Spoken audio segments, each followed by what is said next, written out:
안녕하세요. 오늘 사연은 평생 가족만을 위해 악착같이 버티며 살아온 사연자님의 감동 사연이라 하는데요. 과연 어떤 사연인지 들어보겠습니다. 오늘도 두 가지 사연 준비되어 있는데요. 나가지 마시고 끝까지 집중해 들어주실 거죠? 자, 그럼 바로 시작하겠습니다. 저는 톡톡사연의 나미입니다.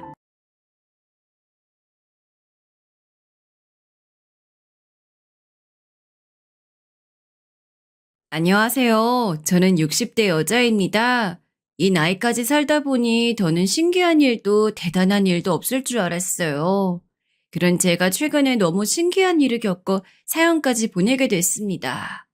전 어릴 때부터 착하고 순하단 말을 참 많이 듣고 살았어요. 가난한 집에서 오남매 중 셋째로 태어났으니 착하고 순하지 않으면 살아남기가 쉽지 않았죠. 부모님이 농사일로 새벽부터 나가시면 제가 부엌에 들어가 아침 준비를 했습니다. 학교에 들어가기 전부터요. 오빠들 먹을 밥상을 차려 학교를 보내고 어린 동생들이 일어나면 밥을 먹였어요.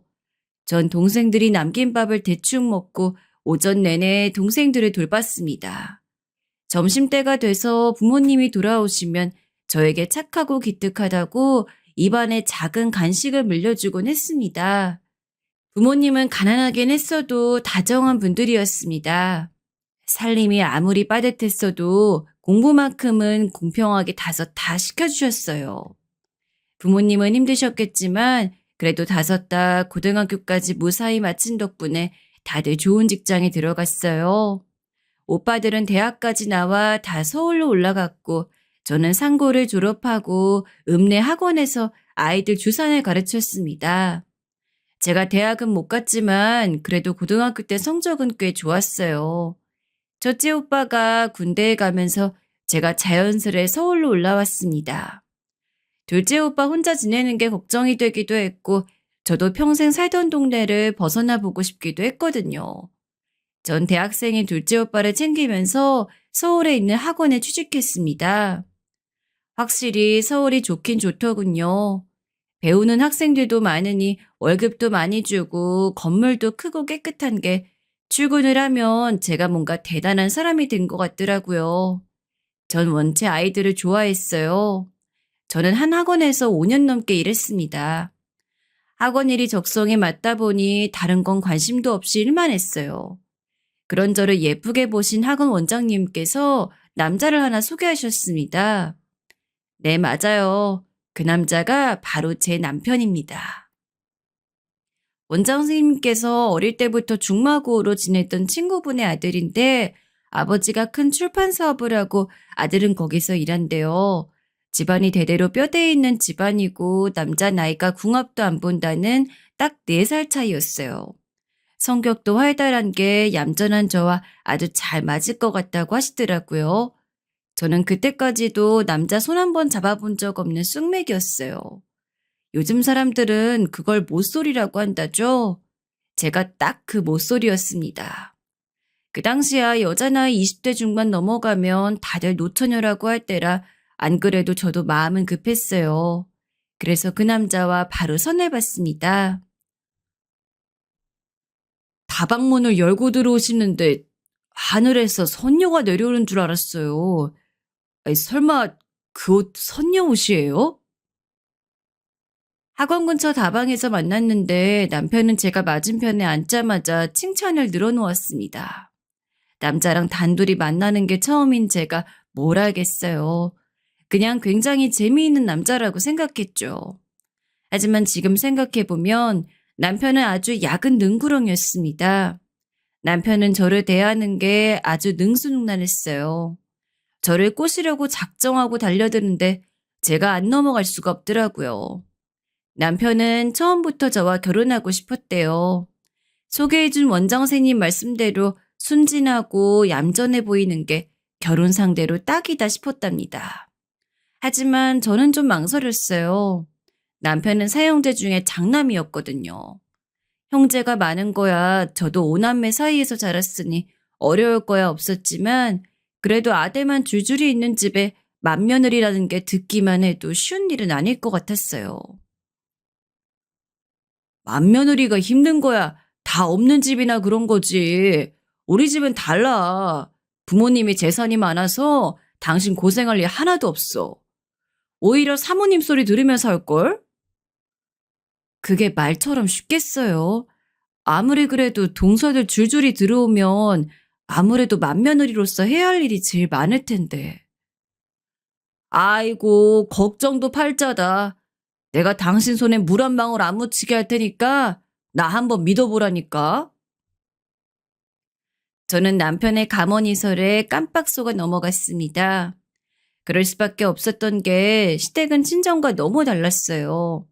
시부모님이야 시골에서 평생 농사만 지으신 분들이지만 남편네는 서울 토박이에다가 큰 출판 사업을 하고 있었으니까요. 남편은 계속 결혼을 하자고 졸랐습니다. 하지만 걸리는 게 사형제 중 장남이란 사실 하나뿐이 아니었어요. 글쎄 결혼하면 시댁에 들어가 살아야 한다고 하더군요. 저는 남편에게 맏며느리인 것도 부담스러운데 어른들까지 모시고 사는 건 자신 없다고 했습니다. 제 말에도 남편은 아주 자신 있게 말했습니다. 제가 뭘 걱정하는지 알지만 자기네 집은 제가 생각하는 그런 고루한 집안이 아니래요. 못 믿겠으면 자기네 집에 한번 가보자고 설득했어요. 그때 그냥 따라가지 말았어야 했어요.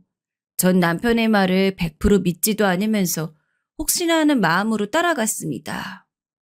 남편네 집은 말 그대로 으리으리했어요. 텔레비전에서만 봤던 정원이 있는 전원주택에 살더라고요. 시골에서만 살아온 제가 눈이 휘둥그레지지 않을 수 없었습니다. 저는 남편 방을 보고 깜짝 놀랐습니다. 남편 혼자 쓰는 방이 저와 오빠가 사는 집보다 더 크더라고요. 사실 시부모님을 모시고 산다는 게 고민되지 않았던 건 아니었지만 막상 남편네 집에 가서 직접 눈으로 보고 나니 굳이 분가할 필요가 없긴 없겠더라고요. 시부모님이 계신 1층과 분리되어 있기도 했고 집이 좋아도 너무 좋았어요. 제가 참 순진하고 철이 없었어요. 세상에 공짜가 있을 리 없는데 너무 안일했습니다. 무엇보다 결혼이라는 건 자고로 사랑하고 마음이 맞는 사람과 해야 하는 건데 제가 그 좋은 집에 홀딱 넘어가 앞뒤 구분을 못했어요. 거기다가 워낙 어릴 때부터 부모님이 힘들게 사시는 모습을 보면서 자라서인지 남편이 자신과 결혼하면 저는 몸만 들어와도 된다는 말에 솔깃했어요.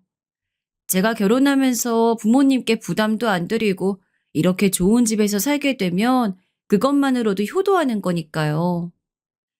저는 결국 덜컥 결혼해버렸습니다. 원래 결혼이라는 게 정신없이 하는 거라고들 말하지만 저는 정말 번갯불에 콩 구워 먹듯 해버렸어요. 선보고 달랑 연애 3개월하곤 곧바로 상견례를 했어요. 그러고는 바로 식을 올렸습니다. 물론 남편 말대로 물 한 방울 안 묻히고 사모님 소리 듣겠다고 한 결혼은 아니었지만 막상 결혼하고 나니 남편은 달라도 너무 달라졌습니다. 완전 다른 사람 같았어요. 자기네 집은 고루한 집이 아니라더니 전혀 아니더군요. 시아버진 몰라도 시어머님 보통분이 아니셨습니다. 고루한 정도가 아니라 조선시대 때 사람 같았어요. 아침 일찍 시아버지와 남편이 함께 출근하는데 항상 제가 먼저 일어나 아침 준비하기를 바라셨습니다. 저도 처음엔 신부님께 사랑받고 싶단 마음에 순진하게도 열심히 했어요. 저도 출근 준비를 해야 하다 보니 남편보다 훨씬 더 일찍 일어나야 했죠. 매일매일 새벽에 일어나 깨끗이 씻고 깔끔한 복장으로 1층에 내려가 아침 식사를 차렸습니다. 그래도 어릴 때부터 오빠들과 동생들을 챙겨온 덕분에 살림을 따로 배우지 않아도 음식 하나만큼은 자신이 있었어요. 다행히 제 반찬을 시아버지도 좋아하셨습니다. 우리 새아가가 학원에서 일한다길래 살림이나 제대로 할까 싶었는데 손맛이 있네. 반찬은 너희 시어머니보다 훨씬 낫다. 아이, 제가 어머님보다 많이 부족하죠. 그래도 아버님 입맛에 맞으신다니까 다행이에요. 시아버지의 칭찬에 저는 몸둘 바를 몰랐습니다. 시아버진 다들 출근하느라 바쁜 사람들인데 굳이 힘들게 새벽부터 일어나 힘들게 차릴 필요 없으니 내일부터는 간단하게 빵이나 죽 정도로 아침을 먹자고 하시더라고요. 아이고, 나한테는 아침은 무조건 든든히 먹어야 한다고 할 땐 언제고? 며느리 좀 들어왔다고 당신도 며느리한테 잘 보이고 싶은 거예요? 며느리 사랑은 원래 시아버지잖아. 어른들이랑 사는 것도 힘들 텐데 매일 새벽에 일어나려면 얼마나 힘들겠어. 시아버지의 말씀에 전 속으로 내심 다행이다 싶었습니다. 사실 매번 새벽에 일어나 새 반찬하고 국을 끓이는 게 힘들긴 했거든요. 제가 시어머니에게 아침인데 간단하게 드셔도 되지 않냐고 했다가 일하러 나가는 사람들을 어떻게 부실하게 먹이냐는 호통을 한 번 듣고서는 저도 더는 말하지 않았어요. 시아버지께서 먼저 말씀해 주시니 다행이다 싶었습니다.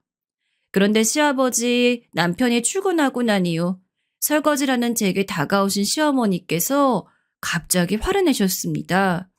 정말 뜬금없이요. 세아가, 너희 시아버지 혈압 높다고 내가 말했지? 지금이라도 내가 간을 봐서 다행이지. 나물이 이게 다 뭐야? 이렇게 짜게 먹으면 너희 시아버지 큰일 나.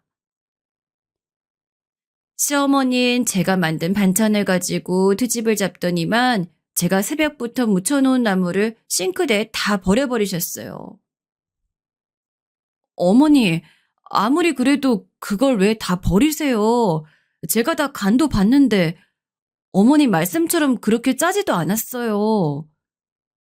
어머, 얘 좀 봐. 그럼 내가 지금 짜지도 않은 반찬을 가지고 괜히 꼬투리라도 잡는다는 거니? 맛있든 맛없든 제가 새벽부터 힘들게 만든 반찬인데 제 앞에서 매몰차게 버리실 필요까진 없잖아요. 시어머니는 이상하게 구셨습니다. 저더러 모든 집안 살림을 다 시키시면서도 시아버지에게 제가 칭찬을 받으면 그렇게 샘을 부리셨어요. 언제부터는 아예 대놓고 저를 괴롭히셨어요. 이건 뭐 남편 말처럼 사모님 대접은커녕 식모가 따로 없었습니다. 전 커다란 성원에 갇힌 신데렐라와 다를 게 없었어요. 매일같이 그 대궐 같은 집살림을 혼자 다 하면서 시어머니의 구박까지 견뎌야 했습니다. 청소면 청소, 빨래면 빨래. 제가 해놓은 거는 다 마음에 안 드시는지 매번 뭐라고 하셨어요. 사실 저로서는 학원에 출근하면서 그 큰 집 살림을 한다는 것 자체도 힘들었는데 제일 힘든 건 시어머니의 구박이었습니다. 거기다가 저는 학원까지 그만둬야 했습니다. 시어머니께서 그러길 바라셨어요.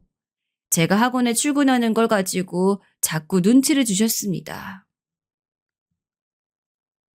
여자가 나가봐 몇 푼이나 번다고 집안 내팽개쳐 놓고 밖으로 도니? 집에서 살림이나 배우면 남편 내조나 잘해라. 이 남편이 장차 우리 회사 대표가 될 사람인데 아내가 보필을 잘해야지. 어릴 때부터 오빠들이랑 동생들 챙기느라 살림은 많이 해봐서 전 굳이 배우지 않아도 잘해요. 내조도 내조지만 저도 아이가 생길 때까진 학원에서 일하고 싶어요. 네가 곰인 줄 알았더니 아주 여우구나. 네 남편이랑 시아버지 앞에선 아주 얌전한 척 굴더니만 다들 나가고 없으니까 시어머니 앞에서 또박또박 말대답을 해? 내가 알아서 너희 원장한테 따로 연락해 놓을 테니 이번 주 안에 정리해.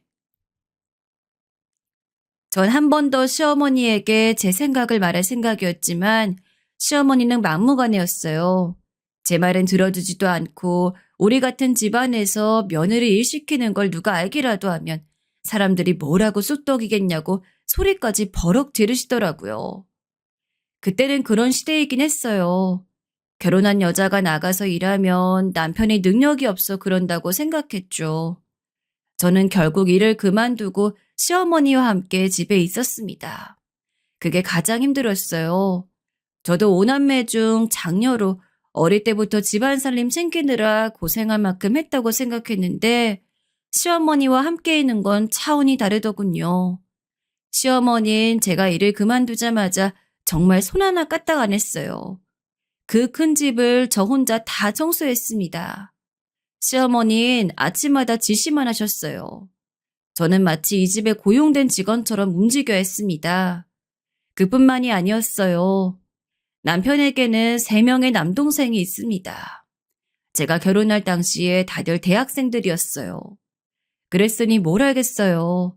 시동생들도 다 저를 형수라고 부르기에 하지만 항상 제가 차려준 밥을 먹고 방 청소를 해달라고 했어요. 어떨 땐 침대 위에 벗어놓은 빨래들까지 챙겨줘야 했습니다. 제가 아무리 이 집 며느리고 형수지만 이건 아니라는 생각이 들었어요. 제가 남의 집 아들들 속옷 빨래나 하겠다고 시집을 온 건 아니니까요. 어느 날이었습니다. 저는 계속 이렇게 살 순 없을 것 같았어요. 그래서 고민 끝에 남편에게 말했습니다. 이 큰 집 살림을 혼자 하는 게 너무 힘들다고요. 시어머니도 전혀 도와주시지 않는다고요. 전 당연히 남편이 제 편을 들어줄 줄 알았어요. 제가 지금까지 왜 참았는데요. 다 남편 생각해서 참았습니다. 안 그래도 회사 일이 바빠 매일 파김치가 돼서 들어오는데 저까지 씹살이 한다고 남편한테 징징거리고 싶지 않았거든요. 하지만 남편의 반응은 제 생각과 달랐습니다. 결혼 전 제게 온갖 구애를 펼쳤던 그 남자가 맞나 싶었어요. 하루 종일 힘들게 일하고 들어온 남편한테 고생했다는 말 한마디 없이 당신이 집에서 살림하느라 얼마나 힘들었는지 나더러 알아달라 하소연하는 거야? 당신 나랑 결혼한 게 설마 부잣집 사모님 노래하려고 결혼했어? 남편은 제 말에 괜히 예민해져선 말도 안 되는 소리 해댔습니다. 당신 말처럼 사모님 놀이나 하며 살려고 결혼한 거 아니지만 아무리 그래도 이건 아니야. 결혼하고 지금까지 내가 이 집에 들어와서 한 거라고는 식사 준비, 빨래, 청소밖에 없다고. 이 큰 집을 나 혼자 살림한다는 게 말이 돼? 우리 엄만 지금까지 우리 내 키우면서도 혼자 다 하셨어. 근데 당신은 젊은 사람이 뭐가 힘들다 그렇게 징징거려. 거기다가 우리 엄마가 많이 도와주잖아. 징징? 남편이란 사람이 어떻게 그렇게 말을 해? 그리고 어머님이 도와주시긴 뭘 도와주셔? 어머님 꼭 사과 선생님처럼 이거 해라 저거 해라 매일 시키기만 하시고 심지어 마음에 안 들면 내내 쫓아다니면서 구박한다고. 저도 그렇게까지 이야기할 생각은 없었지만 남편의 태도가 괘씸해서 저도 마음속에 담아뒀던 말을 다 해버리고 말았어요. 그때였어요. 하필이면 저희 방에 오시던 시어머니가 제 말을 다 들어버리신 거예요. 어머 새아가, 너 지금까지 그깟 살림 좀 했다고 내 아들한테 매일 내 욕하며 이간질하고 있었니? 너 정말 무서운 애구나. 이간질이라뇨. 저는 정말 힘들어서 이야기한 거예요. 이미 다 들으신 거 전 아니라고 변명할 생각도 없었습니다. 아이고, 내가 딸이 없어서 며느리가 생긴 게 너무 좋아서 그만 친한 척 딸처럼 대한 것뿐인데 너는 그게 사감 선생님 잔소리처럼 들렸구나. 엄마, 고정하세요. 제가 이 사람한테 따끔하게 이야기할게요. 당신 뭐해?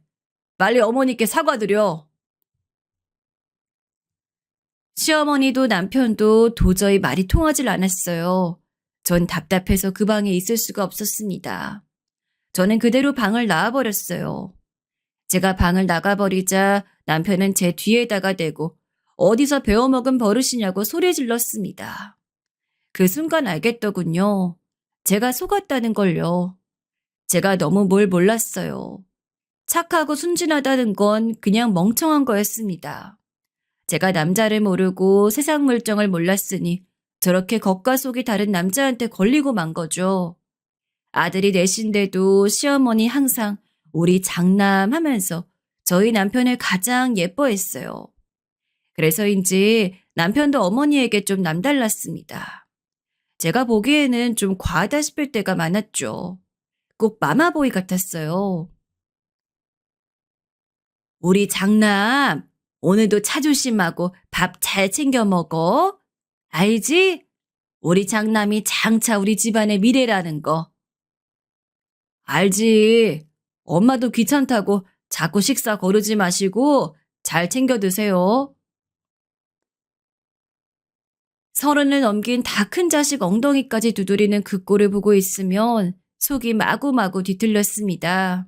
표정 관리가 잘 되지 않아 똥 씹은 표정을 하고 있으면 시어머니는 항상 제게 호통을 치셨어요. 남편이 힘들게 일하러 나가는데 마누라 표정이 그게 뭐냐고요. 그런 와중에 남편은 한술 더 떴습니다. 당신은 집에서 살림한다는 사람이 도대체 뭐 하는 거야? 어머니 식사 좀 잘 챙겨드려. 안 그래도 요즘 입맛 없으시다고 하는데 며느리가 알아서 좀 챙겨야지. 그렇게 걱정되면 당신이 좀 챙기면 되겠네요. 결혼한 지 1년도 되지 않아 남편은 본색이 나왔습니다. 이제 아예 대놓고 제 앞에서 시어머니 편만 들며 제게 시어머니를 잘 챙기란 투로 말했어요. 전 결혼에 대해 신중하지 못했던 자신을 원망했어요. 그러던 중 제게도 아이가 생겼습니다. 저는 아들을 낳았습니다. 남편은 여전히 회사 일을 핑계로 정신없이 바빴고 저는 육아를 하며 집안 살림을 살피느라 바빴습니다. 그맘때 둘째 시동생이 결혼을 했어요. 둘째 시동생은 유일하게 시아버지의 회사에서 일하지 않았습니다. 다른 형제들은 시아버지 회사에 들어가는 걸 당연하게 생각했는데 둘째 시동생만은 대학을 졸업하자마자 전혀 다른 회사에 취직했어요. 시아버진 내심 서운해하시는 것 같았는데 의외로 시어머니 또 별말 안 하시더라고요. 사실 시부모님 앞에서 티는 내지 않았지만 의아한 게 있었어요. 원래 남들이 보기에도 지나치다고 할 정도로 시어머니의 아들 사랑은 유별나요. 그런데 희한하게 둘째 시동생에게만은 차가웠습니다. 저희 남편이나 다른 시동생들과 대하는 게 좀 달랐어요. 둘째 시동생도 시어머니를 대하는 게 불편해 보였고요. 저는 그 이유를 나중에서야 알았어요. 이유를 알게 되고 나니 모든 의문이 다 풀리더군요. 둘째 시동생과 결혼한 동서는 참 밝고 착한 사람이었어요. 옆에서 보고 있으면 제가 처음 결혼했을 때 생각이 많이 나더라고요. 아무것도 모르고 마냥 시부모님에게 사랑받고 싶어 노력하는 모습이 제 눈엔 예뻐 보였습니다. 시아버지께서 둘째 시동생과 동서가 결혼할 때 아파트를 해주려고 했습니다. 그런데 시어머니가 난리를 피웠어요. 장남도 안 해줄 걸 왜 둘째 아들한테 해주냐고요. 시아버지는 첫째도 분가할 때 당연히 아파트를 사줄 건데 뭐가 이상하냐고 우기셨지만 결국 시어머니의 말대로 됐어요. 시댁에서 멀지 않은 곳에 투룸 전세를 구해주셨습니다. 저는 그때도 의아했죠. 하지만 둘째 시동생과 동서가 괜찮다고 하니 저도 그러려니 했어요. 그런데 시어머니의 만행은 거기서 끝이 아니었습니다. 동서에게 매일 아침 와서 집안일을 거들라고 했어요. 저는 굳이 따로 사는데 뭐하러 번거롭게 하냐고 말렸지만 시어머니가 어디 제 말을 들으시는 분인가요? 당연히 제 말은 무시하셨죠. 시어머니께서 굳이 동서에게 매일 들리라고 한 이유가 있었어요. 매일 구박하려던 거였어요. 너는 어쩜 그렇게 못 배운 티를 내니? 시댁에 오면서 어떻게 빈손으로 와? 어머니, 매일 오는 사람이 어떻게 매번 뭘 들고 와요? 손님도 아니고. 어디 감히 네가 끼어들어? 너 지금 같은 며느리라고 편먹고 나한테 대드는 거니? 저는 동서가 안쓰러워 매번 한마디씩 거들었지만 시어머님 말도 안 되는 꼬투리 잡았습니다. 정말이지 미운정마저 떨어지는 것 같았어요. 거기다가 빈손으로 온다고 뭐라고 할 땐 언제고 또 동서가 뭘 들고 오면 그거 가지고도 뭐라고 하셨습니다. 너는 시댁에 오면서 어떻게 검정 비닐봉지를 덜렁 들고 오니? 난 시장에서 산 물건 안 먹으니까 앞으로는 백화점에서 사와라. 기가 찰 노릇이었습니다. 시어머니 사람을 괴롭히는 방법도 가지가지였어요. 그러다가 결국 일이 터졌어요. 지금까지 언제나 얌전하기만 했던 둘째 시동생이 하루는 작정하고 와서 집안을 뒤집었어요. 지금까지 제가 몰라서 가만히 있는 줄 아세요? 수진이가 자기가 어떻게든 어머니 마음에 들어보겠다 노력하는 게 안쓰러워서 참고 있었던 거예요. 근데 이제 더는 안 되겠어요. 다신 이 집에 안 올 거니까 수진이 따로 부르지 마세요. 얼씨구 성질이라곤 낼 줄 모르는 병신인 줄 알았더니 자기 마누라라고 아주 끔찍하네. 나야 네 얼굴 안 보면 더 좋지. 전 남편에게 말려야 하는 거 아니냐 했는데 형제들 누구도 시어머니 말리지 않았습니다. 둘째 시동생은 그대로 동서를 데리고 나가버렸어요. 그러고는 정말 시댁에 오지 않았습니다. 그런데 얼마 뒤 생각지도 못한 끔찍한 일이 벌어지고 말았어요. 세상엔 말로 설명할 수 없는 일이 일어나기도 하더군요. 글쎄 어느 날 갑자기 둘째 시동생이 죽어버렸습니다.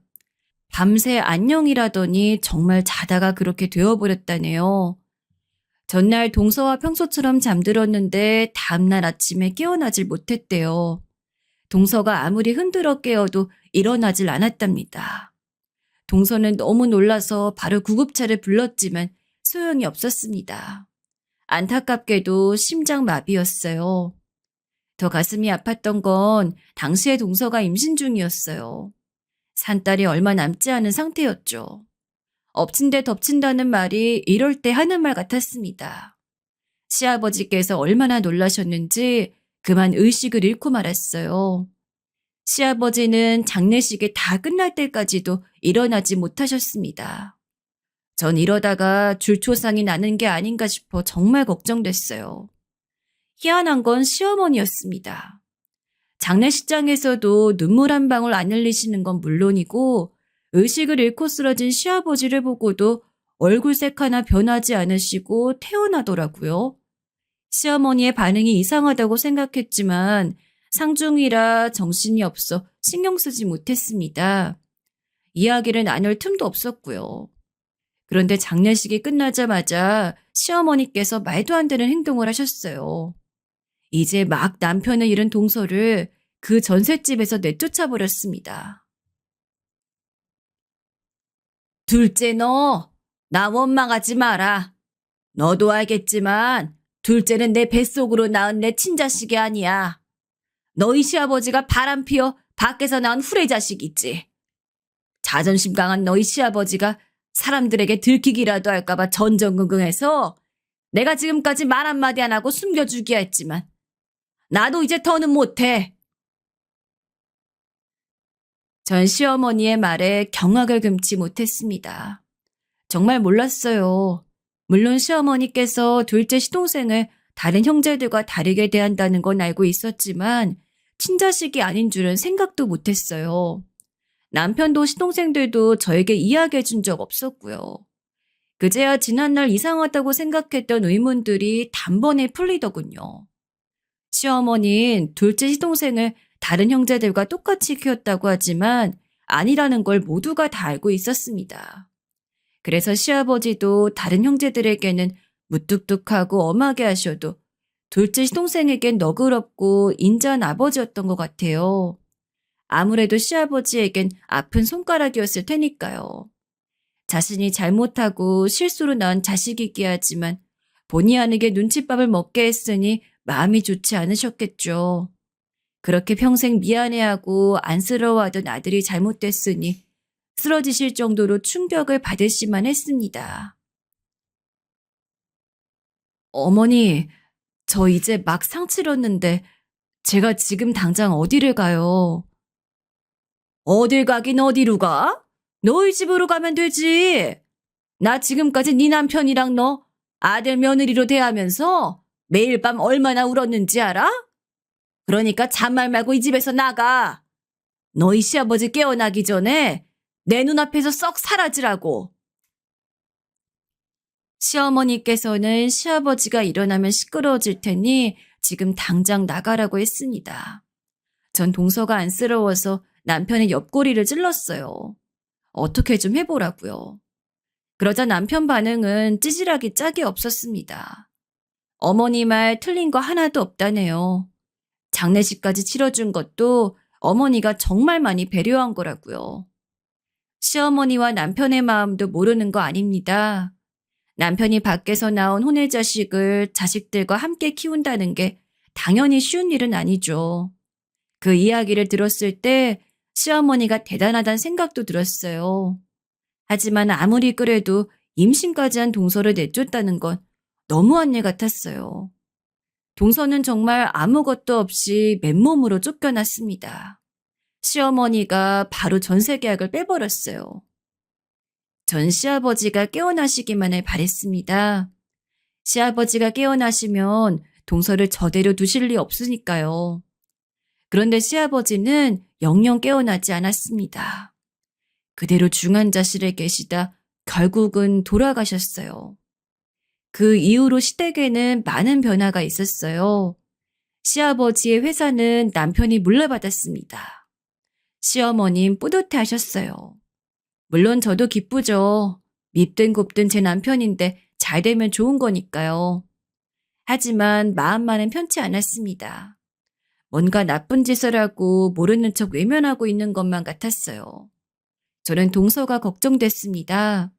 동서 친정도 저희 친정과 별반 다르지 않다는 걸 알고 있었거든요. 거기다가 조카도 태어났을 텐데 동서가 어떻게 지내고 있을지 마음이 쓰였죠. 저는 남편 몰래 동서에게 연락했어요. 왜 몰래 했냐고요?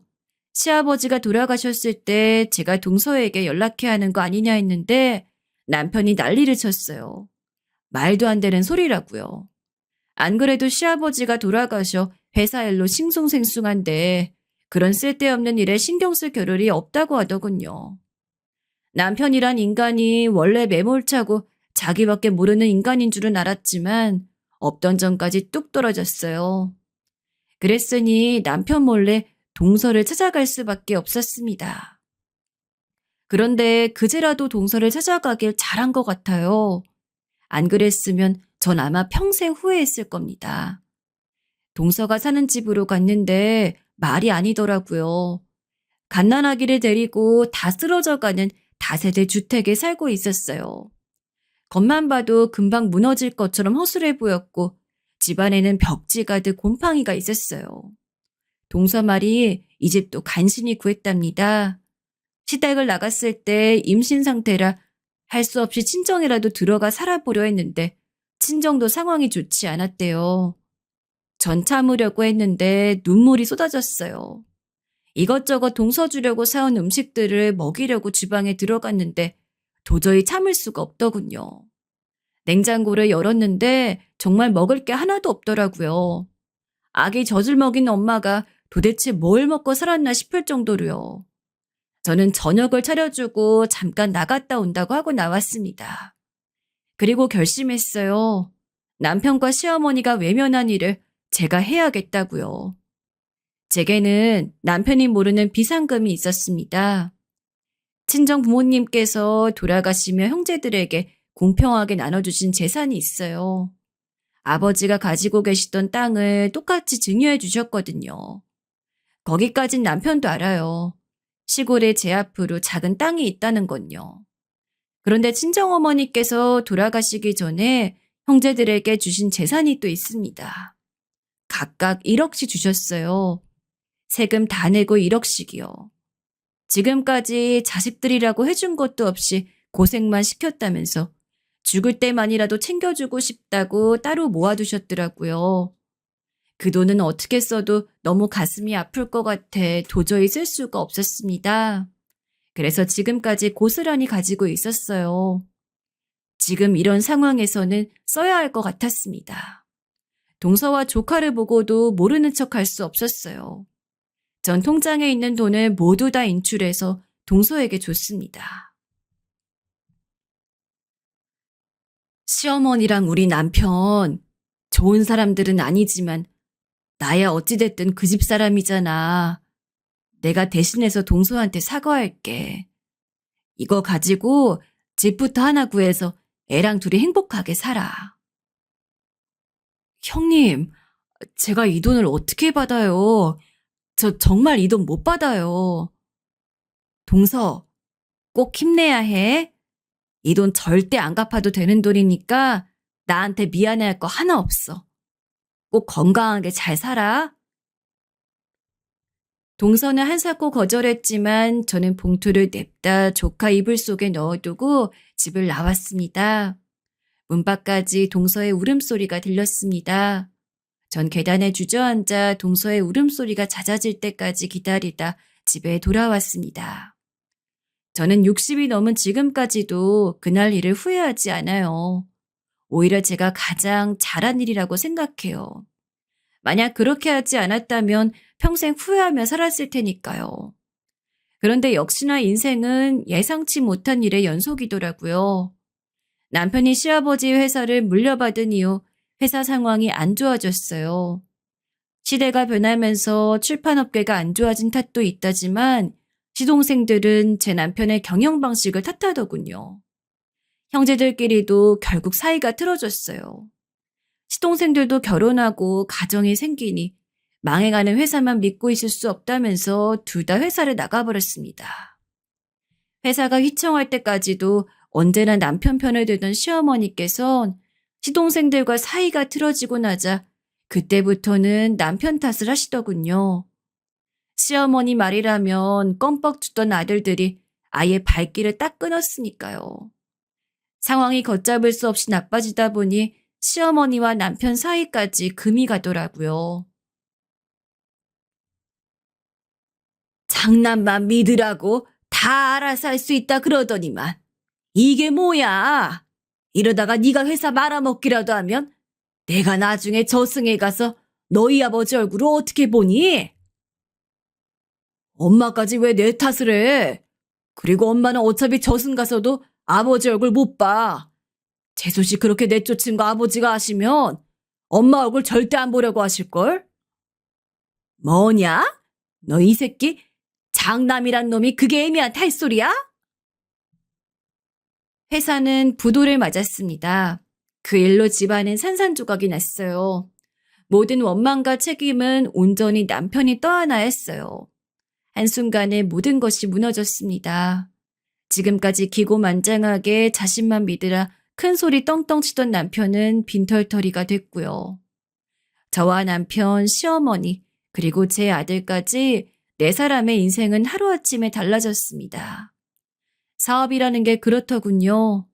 사장님 소리 들을 때는 빚이 있어도 별일 아니라 생각했는데 쫄딱 망하고 나니 빚이 눈덩이처럼 불어나며 사람이 한없이 초라해지더라고요.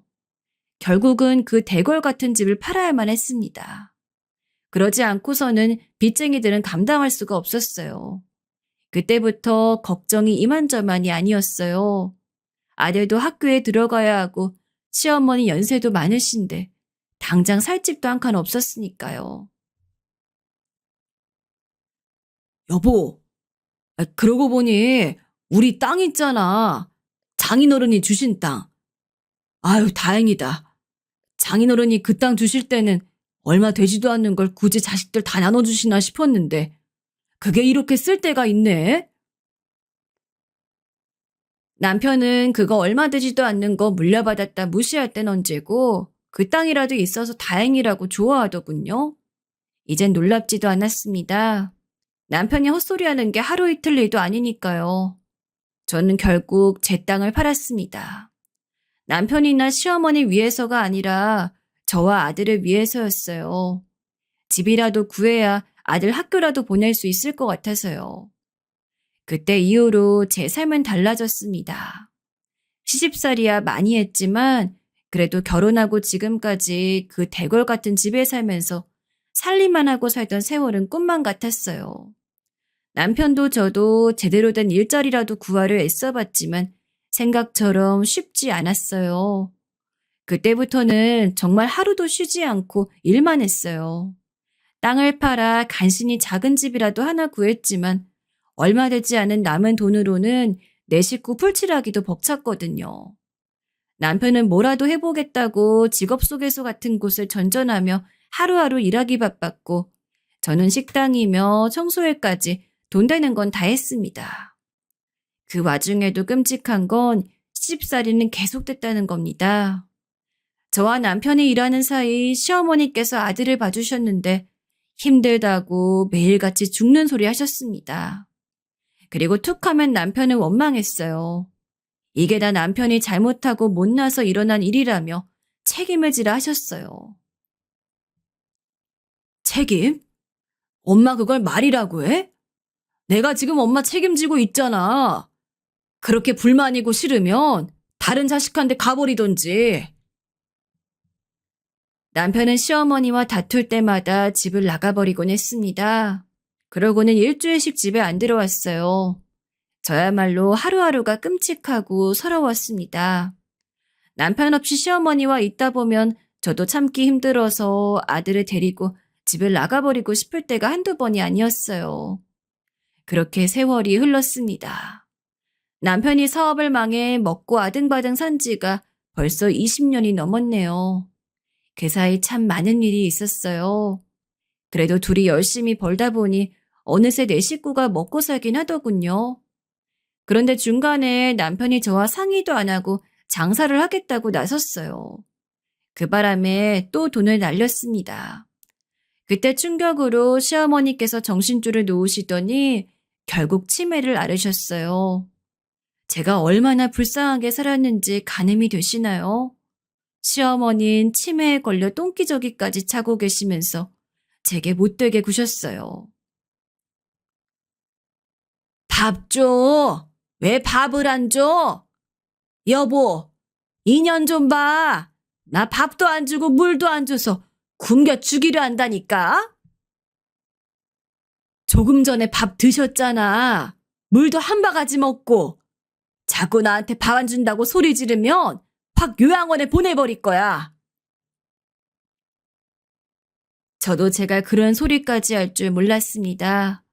그런데 언제부턴가 저도 지쳤는지 시어머니에게 별말을 다 했습니다. 저도 젊은 시절부터 쌓여온 것들이 있었으니까요. 그런데 그러던 중에 남편이 대형 사고를 쳤어요. 나쁜 건 원래 닮는 거라더니 남편이 시아버지의 생활력은 안 닮았으면서 허튼 짓 하는 걸 그대로 닮았더군요. 글쎄 그 나이에 바람을 피웠습니다. 제가 남보기 부끄러워 정말 어디 가서 말도 못해요. 당시에 남편은 건물 경비를 하러 다니면서 하루 걸러 집에 들어왔어요. 집에 들어오면 매일 피곤하다고 잠만 자는 인간이 글쎄 애인이 있더라니까요. 제가 어떻게 알았냐고요? 언제부턴가 세탁기 안에 제가 사주지도 않은 옷이며 속옷 같은 게 있더라고요. 남편은 그냥 자기가 지나치다가 샀는데 절대 그럴 리가 없었습니다. 지금까지 제가 남편하고 30년을 넘게 살았는데 자기 손으로 양말 한 짝 사본 적이 없는 사람이 옷이며 속옷을 산다니요. 말이 안 됐습니다. 아무래도 이상한 낌새가 보이길래 그날부터 남편의 핸드폰을 틈틈이 확인했어요. 그러다가 저에게 덜미가 잡힌 거죠. 글쎄 경비로 하고 있는 건물에서 옷가게를 하는 이혼녀랑 여보 당신하며 불륜 짓거리를 하고 있더라고요. 전 증거를 잡자마자 남편 머리 끄덩이도 잡았습니다. 제가 지금까지 남편의 거지 같은 성격을 참고 산 게 자그마치 30년이에요. 거기다가 치매 걸린 시어머니까지 모시고 살고 있는데 어떻게 저에게 이런 짓까지 할 수 있을까요? 미친 인간아. 쭈글쭈글 다 늙어서 그런 추잡한 짓까지 하고 싶냐? 평생 고생만 시키고도 미안하지도 않어? 아이씨, 이 여편 내가 무식하게 어디 감히 남편 머리를 잡아 잡기를. 이거 안 놔? 무식? 무식한 건 너지. 바람을 피우려면 들키지나 말든지. 너 오늘 한번 죽어봐라. 저는 남편의 머리컬을 다 뽑아놓겠다는 심보로 머리를 잡고 흔들었습니다. 그때였어요. 이놈의 새끼? 네가 닮을 게 없어서 네 아버지 계집질하고 다니는 걸 닮아? 망할 놈. 당장 네 마누라한테 무릎 꿇고 사과 안 해? 정신줄에 놓으신 지 오래라 제가 무슨 소리를 해도 다 못 알아듣는다고 생각했는데 며느리가 아들 머리끄덩이 잡는 모습을 보곤 순간 정신이 돌아오셨나 봐요. 글쎄 시어머니까지 합세해서 남편에게 달려들어 등이며 머리며 두들겨 갈겼습니다. 저도 속이 다 시원하더군요. 남편은 그대로 도망치듯 집을 나갔어요. 저는 그대로 바닥에 주저앉아 버렸습니다. 제 신세가 처량하고 불쌍해서요. 남들은 환갑이면 아늑한 집도 있고 가족끼리 도란도란 여행도 다니며 앞으로의 노후를 준비하는 것 같은데 전 언제까지 이렇게 매일 마음 졸이며 불쌍하게 살아야 하나 싶더라고요. 전 남편이 집을 나가든 말든 평소처럼 살았습니다. 아침마다 시어머니를 씻겨서 식사를 챙겨드리고 센터에 모셔다 드린 후 출근했어요. 그리고 저녁이 되면 집에 와 아들과 시어머니의 저녁을 차려놓고 청소이라도 다녔습니다. 그러는 동안도 남편은 돌아오지 않았어요. 아마 그 상간녀와 살림을 차렸겠죠. 그러든지 말든지 전 신경도 쓰지 않았어요. 차라리 눈에 보이질 않으니까 마음이 편하더라고요. 그러던 중에 시어머니께서 돌아가셨습니다. 시어머니는 돌아가시기 전까지 반년 정도를 계속 병원에 계셨어요. 그동안 한 번 연락도 없었던 인간이 시어머니가 돌아가셨다고 하자 뻔뻔하게 병원에 나타났더군요. 저는 본 척도 하지 않았습니다. 그런데 그때였어요. 아들이 큰 소리를 치며 남편의 멱살을 잡더군요.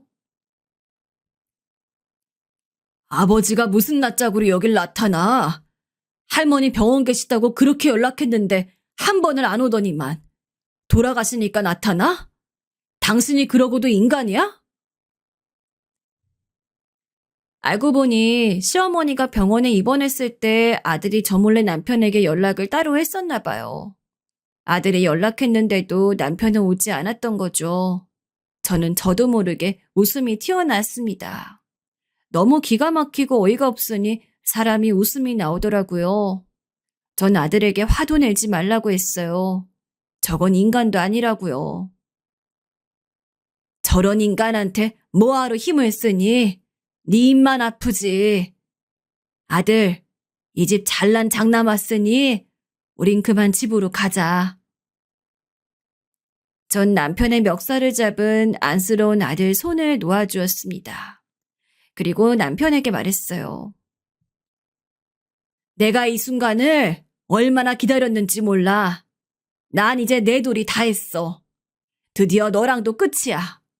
마지막 선물로 병원비랑 어머니 집은 내가 다 알아서 할 테니까 장례는 당신이 혼자 알아서 해. 나랑 우리 아들은 집에 가서 다리 쭉 펴고 잘 테니까. 나중에 저승에서 시어머니에게 어떤 원망을 들을지 모르지만 상관없었습니다. 저는 정말로 이 순간만을 기다렸어요. 시어머니가 돌아가시면 제가 이 집 며느리로서 할 도리는 다 끝난 거라고 생각했거든요. 저는 남편과 인연을 끊었습니다. 아들과 저는 시어머니의 장례식에 가지 않았어요.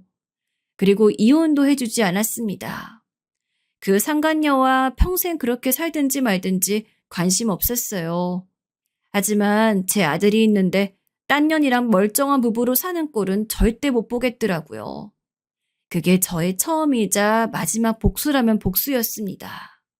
저는 곧바로 집에 있던 시어머니와 남편의 짐을 모두 다 태워버렸어요. 세월이란 참 무색해요. 시어머니까지 돌아가시고 아들 다 키워놓으니 어느새 저도 늙은이가 되어 있더군요. 마음만은 젊은 시절과 하나도 달라진 게 없는데 말이죠. 전 이제 바라는 건 딱 하나밖에 없었어요. 제 아들이 원하는 일 하면서 좋은 짝 만나기를 바랬죠. 아들은 워낙 공부도 잘하고 성실하게 살았어요. 약대를 나와서 대학 병원에서 일하고 있었죠. 남들은 약사라고 하면 다들 대단하다고 했지만 옆에서 보는 어미 마음은 그렇지가 않았습니다. 제가 여유가 있으면 약국도 척척 차려줄 텐데 싶더군요. 저는 여전히 열심히 일했어요. 아들에게 대단한 건 못 해주지만 그래도 나중에 장가 갈 때 집이라도 하나 구해주려면 없는 살림에 열심히 일해야 했으니까요. 여전히 아침, 점심엔 식당에서 일하고 저녁에는 건물 청소를 다녔습니다. 주변에선 그 나이에 그렇게 하루 종일 일하면 힘들지 않냐고 했지만 저는 괜찮았습니다. 벌 수 있을 때까지 조금이라도 더 벌어야 자식 고생 안 시킬 것 같아서요. 그런데 참으로 신기한 일이 생겼습니다. 제가 밤마다 건물 청소를 하러 다니는 곳이 병원이 많은 건물이에요. 층마다 병원이고 약국이었습니다. 그런데 그 건물에 유독 싸가지 없는 간호사가 하나 있었어요. 피부과에서 일하는 간호사였는데 제가 병원들 마감 시간에 화장실 청소를 하고 있으면 와서 쌀쌀맞게 굴더라고요. 아줌마, 너무 건성으로 청소하시는 거 아니에요? 병원 앞에 껌 긁어낸 자국이 저번 주에도 있었는데 지금까지도 있잖아요. 돈 받고 일하시면서 이렇게 설렁설렁 일하시면 안 되죠. 아가씨, 내가 여기 건물 청소하는 사람이지 아가씨네 병원 청소원이 아니야. 그건 병원 청소하는 사람한테 얘기해. 제가 병원에서 고용한 사람도 아니고 저는 건물 복도랑 화장실만 청소하는 사람인데 자기 병원 안에 일까지 제게 말을 하니 기가 차더군요. 아무리 뭘 모르는 젊은 사람이어도 그렇지 아주 대먹지 못한 게 밉상이더라고요. 어느 날이었습니다. 제가 청소도구를 가지고 엘리베이터에서 내리는데 마침 그 개념 없는 피부과 간호사가 퇴근하는지 병원에서 나오더군요. 다른 간호사랑 수다를 떨며 걸어오다 하필이면 제 청소도구에 부딪혀 옷에 걸레방울이 튀었어요. 자기가 실수하고는 어린 년이 아주 길길이 날뛰더군요. 아줌마, 지금 나한테 일부러 그랬죠? 아우, 냄새. 나 약속 있어서 가는 길인데 내 옷 어떻게 할 거예요? 아가씨, 정말 해도 해도 너무하네. 아가씨가 앞도 안 보고 오다가 그래놓고 어디서 생사람을 잡아? 제가 평소에 아줌마한테 깐깐하게 구니 일부러 이러시는 거 제가 모를 것 같아요? 암튼 그런 사고방식이니 그날까지 청소나 하러 다니지. 뭐야? 너 지금 나한테 기본이 안 된 년이라는 거야 진작 알고 있었지만 아무리 그래도 제 아들보다도 어린 새파란 게 어떻게 어른한테 저렇게 말할 수 있나 싶더군요. 전 화가 나서 버럭 소리를 지르려고 했습니다. 그런데 그때였어요. 피부과 안에서 의사 선생님과 웬 우아한 사모님이 걸어 나오더니 간호사를 나무랐습니다. 그러고는 간호사를 나무라던 그 여자가 갑자기 제게 다가오더군요. 고무장갑을 끼고 있는 제 손까지 꼭 잡았어요. 형님, 괜찮으세요? 김 간호사, 원래 이렇게 개념이 없는 사람이었어요? 사모님, 그게 아니고요. 이 아줌마가 김 간호사, 그만해요. 이분 제 큰어머니세요. 그제야 저는 놀라 고개를 들었는데 글쎄 병원에서 나온 우아한 사모님이 바로 저의 동서더라고요. 시동생이 하루아침에 심장마비로 죽어 혼자가 된 우리 안쓰러운 동서 말이에요. 그 싸가지 없는 간호사는 얼굴이 퍼렇게 질러 제게 허리까지 숙이며 사과하곤 도망치듯 사라졌습니다. 이야기는 이랬습니다. 동서는 제가 준 1억으로 작은 전셋집을 구하고 남은 돈으로 장사를 했대요. 정말 안 해본 장사 없이 다 했답니다. 그러다가 우연히 좋은 사장님을 만나서 의류를 수출하는 일을 함께 했는데 그게 대박이 터져 외국에서 오랫동안 사업하다가 왔다네요. 동서, 정말 장하다. 정말 장해. 그 갓난아기 였던 조카가 공부를 얼마나 잘했는지 의사가 됐더라고요. 전 동서와 조카 얼굴을 보는데 고마워서 눈물이 쏟아졌어요. 이렇게 잘 살아주다니 정말 감사했습니다. 이게 다 형님 덕분이에요. 제가 한국에 들어와서 형님 찾으려고 얼마나 수소문을 했는데 회사도 문 닫고 이사도 가셨다고 해서 정말 걱정했어요. 전 지금까지 있었던 일에 대해 동서에게 모두 다 말해주었습니다. 사업이 망하고 쫓기듯 살다 남편이 바람나 집을 나가고 시어머니께서 돌아가신 이야기까지 모두 다 했어요. 동서와 저는 그대로 바닥에 주저앉아 서로를 부둥켜 안고 울었습니다. 그 어떤 말을 하지 않아도 알 수 있었어요. 동서의 울음소리에 제가 다 위로를 받는 것 같았습니다. 저는 이게 필요했던 것 같아요. 그 어떤 재산보다 큰 돈보다 저를 걱정하고 제 인생을 공감해주며 마음으로 다독여주는 그런 순간이요. 제가 우리 아들이 약대를 나와 약국에서 일한다고 했더니 동서가 뛰듯이 좋아했습니다. 동서 아들은 의사고 제 아들은 약사이니 이 또한 얼마나 대단한 인연이냐고요. 내가 형님 찾으면서 매일 생각했어요. 형님 만나면 어떻게 그 큰 빚을 갚아야 하나. 길게 말할 거 없이 우리 조카 내가 바로 약국 차려줄 테니까 바로 들어와요. 동서는 제 생각보다 훨씬 더 대단한 사람이었습니다. 알고 보니 제가 청소하던 그 건물의 건물주였더라고요. 조카의 병원부터 해서 다른 병원 약국 다 동서 거였습니다. 저는 괜찮다고 아직 아들이 혼자 약국하기에는 무리라고 했어요. 물론 저도 아들에게 해주고 싶었죠. 하지만 제가 동서에게 고작 1억 주고서 받기에는 너무 과하다고 생각했습니다. 형님, 그때 형님이 주신 1억은 그냥 1억이 아니에요. 형님은 형님이 가진 전부를 제게 주신 거잖아요. 이 건물 다 드려도 부족해요. 저는 눈물이 멈추질 않았습니다. 제 인생에 어떻게 이런 좋은 사람을 동서로 만났을까 싶어서요. 그날 이후 어떻게 됐냐고요? 저와 동서는 둘도 없는 형제처럼 지내고 있습니다. 동서가 사는 집 바로 5분 거리에 저와 아들이 지낼 수 있는 집까지 구해줬어요.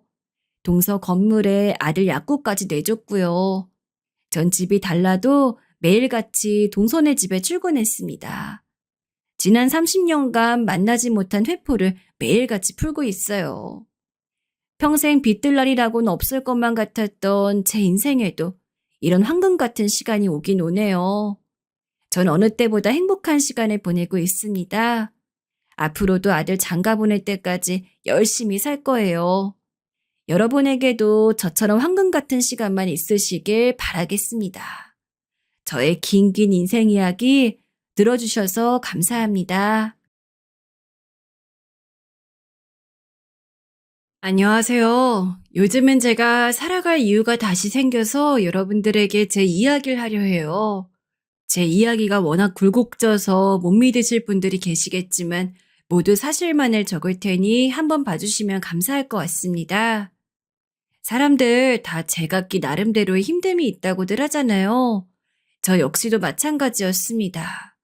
저기 먼 시골 촌구석에서 삼남 일녀 중 장남으로 태어난 저는 어릴 적부터 참으로 가난했습니다. 동생들을 돌보느라 제 삶도 없었습니다. 그런 상황에서 배움이라고 얼마나 길게 이어갈 수 있었겠습니까?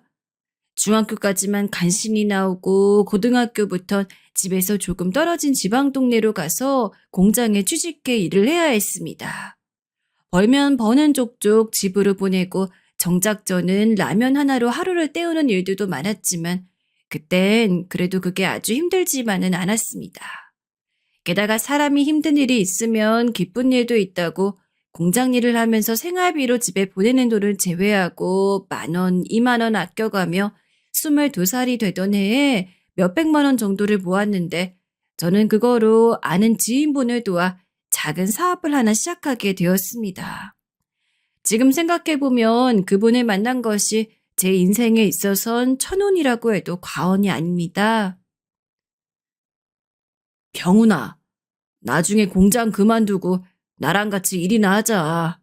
내가 보기에는 너는 겨우 이런 공장 일하면서 만족하고 살아 그릇이 아니야. 제가요? 저는 나이도 어린데 형님이 그리 말씀해 주시면 고맙죠. 알겠습니다, 형님. 당시 공장에서 제가 나이가 제일 어렸던지라 다들 저를 잘 챙겨주곤 했는데 그 형님은 다른 사람들 중에서도 유독 저를 많이 끼고 다녔습니다.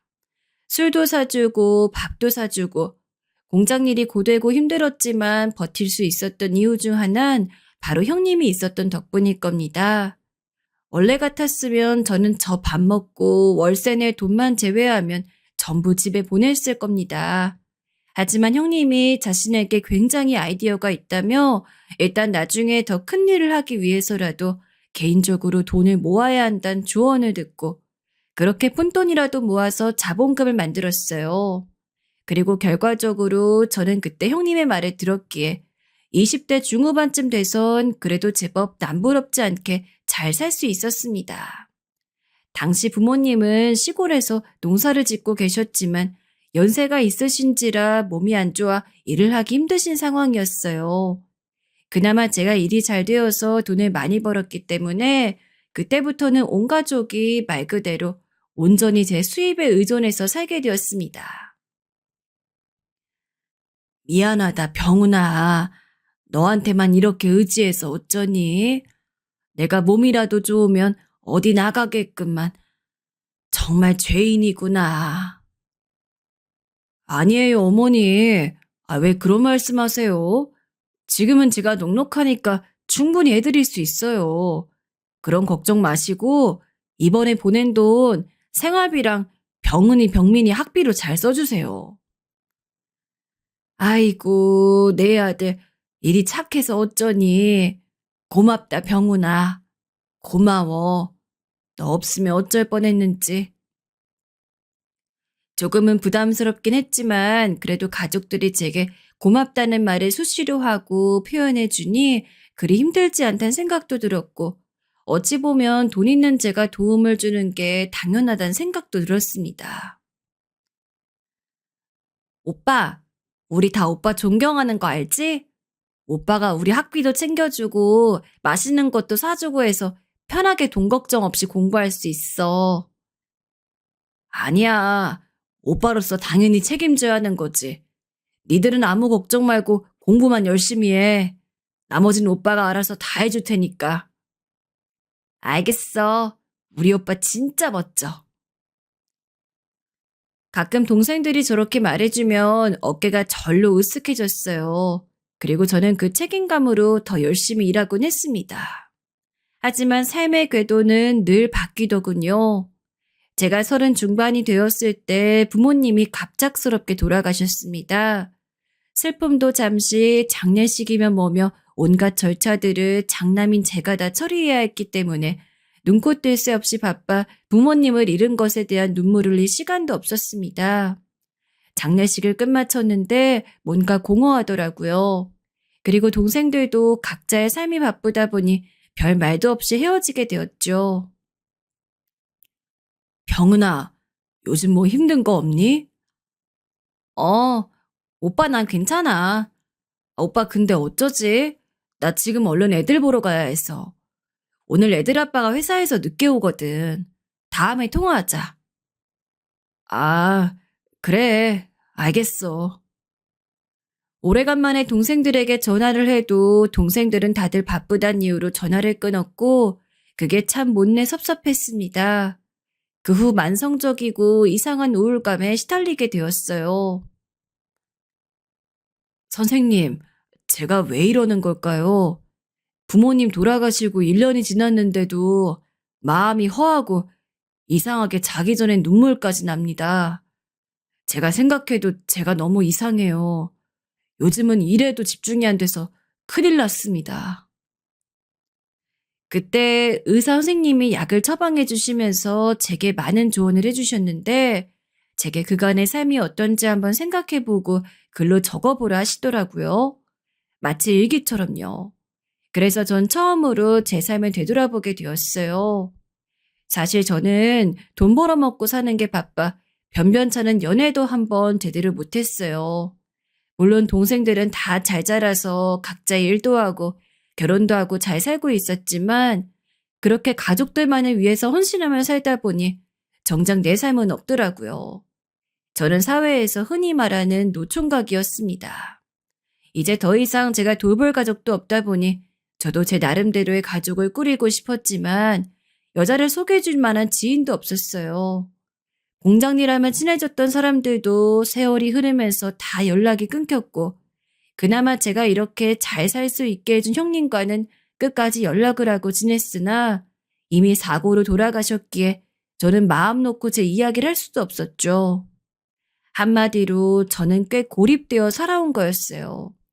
그제야 저는 제 우울감이 이해가 되었고 고개가 끄덕여졌습니다. 그때부터 저는 나름의 결심을 했어요. 그렇게 저는 마흔이 되기 좀 전에 우연히 들어가게 된 3040 독서 모임에서 저와 비슷한 연령대의 여자와 친해지게 되었습니다. 저는 병훈 씨랑 이야기하면 너무 재밌어요. 정말요? 여자 대하는 게 서툴러서 말도 더듬고 눈도 제대로 못 마주치는데. 빈말이라도 감사해요. 어디서 또 이런 말 들어보겠어요. 수지 씨니까 해주시죠. 언제 한번 영화를 보든 차 마시러 가요. 여기 독서 모임 사람들도 좋긴 한데 단둘이 얘기하면 책에 대해 더 깊은 얘기를 할 수 있을 것 같아서요. 서로 책 읽는 취향도 비슷하고 그 외에도 생활 패턴 등에 있어 공통점이 있던지라 당시 독서 모임에는 사람이 여럿 있었지만 저는 그 중에서도 유독 그 여자와 많은 이야기들을 나눌 수 있었습니다. 그 여자는 종종 저에게 저런 식으로 말하며 칭찬 아닌 칭찬을 하기도 했습니다. 저 수지 씨, 오늘 모임 끝나고 잠깐 카페 가서 커피 한잔 할래요? 아이, 좋죠. 그렇더라도 병훈 씨 선물도 몰래 준비해 왔는데. 네? 제 선물이요? 별다른 건 아니고요. 책이에요. 저번에 시집을 갖고 싶다 하셨잖아요. 여자에게 선물 받은 건 부끄럽지만 그때가 처음이었어요. 참 글을 쓰면서도 민망하지만 연애 한번 못하고 일만 했던 저였기에 그 책 선물은 그야말로 제게 보물과 같았습니다. 잘 때도 품에 안고 껴안고 자며 그 여자를 생각하곤 했습니다. 결국 촌스럽지만 꽃집에서 장미꽃 백송이를 사서는 다발로 만들고 고백했어요. 저 저랑 사귀어 주세요. 수지 씨, 최선을 다해 행복하게 해드리겠습니다. 많이 부족한 사람인 거 압니다. 그래도 마음만은 늘 수지 씨를 보겠습니다. 왁스로 눌러 고정시킨 2대8 가르마에 사이즈가 맞지 않아 품이 큰 양복 차림의 고백. 입장 바꿔 제가 여자였으면 그런 고백은 받고 싶지도 않았을 것 같습니다. 그러나 결국 어떤 고백을 하든 이미 마음이 통한 상황에서 성공 확률은 100%였습니다. 저는 금방 여자와 연인이 될 수 있었고 1년이 채 지나기 전에 결혼까지 성공했습니다. 여보, 오늘 당신이 좋아하는 뼈해장국 좀 끓였어요. 와서 얼른 들어요. 그래? 알겠어. 금방 들어갈게. 조금만 기다려. 아내는 참 착하고 좋은 사람이었습니다. 그러면서도 마냥 얌전하거나 순종적이지도 않았어요. 제가 틀린 것은 온화하게 짚어줄 줄 알았고 반대로 본인이 틀린 부분에 대해서는 쉬이 인정하고 사과할 줄 아는 마음씨를 지녔죠. 저에게 좋은 아내였으며 결혼하고 1년 뒤 낳게 된 저희 아들에게도 참 좋은 엄마였습니다. 아마 아내가 오래도록 살아있었다면 분명 저희 아들은 더 좋은 환경 속에서 자랐을 텐데 말이죠. 제 아내는 아들이 7살이 되던 해 사고로 죽었습니다. 그것도 제 눈앞에서요. 차에 치이는 모습을 보고 다리가 풀려 저도 모르게 철퍽 주저앉았다가 엉금엉금 기어 쓰러진 아내에게로 간 기억이 여전히 선명합니다. 119를 불러 구급차에 실린 아내 옆에서 무슨 정신으로 있었는지도 모르겠습니다. 여보, 여보 안 돼. 눈 떠봐. 우리 애들, 우리 애들. 여보 제발. 급히 수술은 했지만 아낸 아이들을 부탁한다는 말을 남기고 명을 달리했어요. 사고로 낸 트럭은 그 대가로 돈을 주었지만 그깟 돈을 어떻게 아내와 바꿀 수 있었겠습니까? 한동안 일도 손에 안 잡히고 세상이 너무 절망스러워 술만 마시고 엉엉 울었습니다. 하지만 그러면서도 아직 고사리 같은 아들 녀석이 눈에 밟혀 아내를 따라간다거나 저를 아예 놓을 수도 없었죠. 아빠, 아빠 울지 마. 아빠 울면 슬퍼. 그 어렸던 놈이 뭘 알고 그런 건 아니었겠지만 제가 눈물을 흘리거나 아니면 아무 말 없이 우울해할 때면 꼭 아들이 혼자 놀고 있다가도 제 방으로 와서 우는 소리 냈고 절 찾았어요. 그러면 저는 퍼뜩 아들을 챙겨야 한다는 생각에 저를 좀먹고 있던 우울로부터 빠져나올 수 있었습니다. 만약 아들이 없었다면 전 아내가 죽고 얼마 안가 저 역시 죽고 말았을 겁니다. 윤수야, 아빠가 너 하나만큼은 행복하게 해줄게. 아내와의 유일한 끌은 제 아들이었습니다. 사랑하는 아내와 제 핏줄을 타고난 아들만큼은 제가 제대로 키워내야 한다는 생각으로 힘든 일이 있어도 꿋꿋이 이겨냈습니다. 그나마 위안 아닌 위안은 금전적으로 큰 문제가 없어 아들이 해달라는 건 다 해주며 살 수 있었다는 점이었어요. 그러나 아빠 혼자서 육아를 한다는 건 너무도 많은 어려움이 있더군요. 왜 부성애보다 모성애란 말이 더 익숙한지 알 수 있었습니다. 특히나 제 아내는 너무도 어질고 현명한 어머니였기 때문에 여러모로 모자란 저로서는 아내의 빈자리를 채우는 것이 참 힘들었습니다. 특히나 아들은 초등학교 운동회, 학부모회, 수업 참관, 다른 집 부모들은 다 엄마가 가는데 유일하게 저만 아빠가 가서 쪽팔리기도 하고 어린 나이에 부끄러웠는지 저를 모른 척 할 때가 많았어요. 아빠, 오늘 안 오면 안 돼? 왜? 아빠 윤수 보려고 회사에도 다 뺐는데. 아니, 나 그냥 혼자 가도 되는데 아빠가 오는 거 싫단 말이야. 그 말을 들었을 땐 어린 나이야 그런 거 알지만 괜히 서글프기도 했고 가슴도 답답해져 왔어요. 여보, 앞으로 우리 아들이랑 어떻게 살아가야 할까? 내가 어떻게 해야 우리 아들이 당신처럼 올곧고 바르게 클 수 있을까? 나 좀 도와줘요. 대답해줄 사람이 없다는 걸 알면서도 혼자 멍하니 앉아 아내의 사진을 보며 그렇게 중얼거린 적도 한두 번이 아닙니다. 언제 혼내야 하는지, 혼을 낼 땐 어떻게 혼을 내야 하는지, 칭찬은 어떻게 해야 하는지 제대로 아는 거 하나 없었어요. 그래도 멀리 사시는 장모님이 오셔서 어찌저찌 엉성하게나마 아들을 키워갔습니다. 하지만 아들은 걷잡을 수 없이 반항을 일삼았습니다. 다들 부모라면 아시겠지만 자식의 속 썩이는 것만큼 괴로운 게 없지 않나요?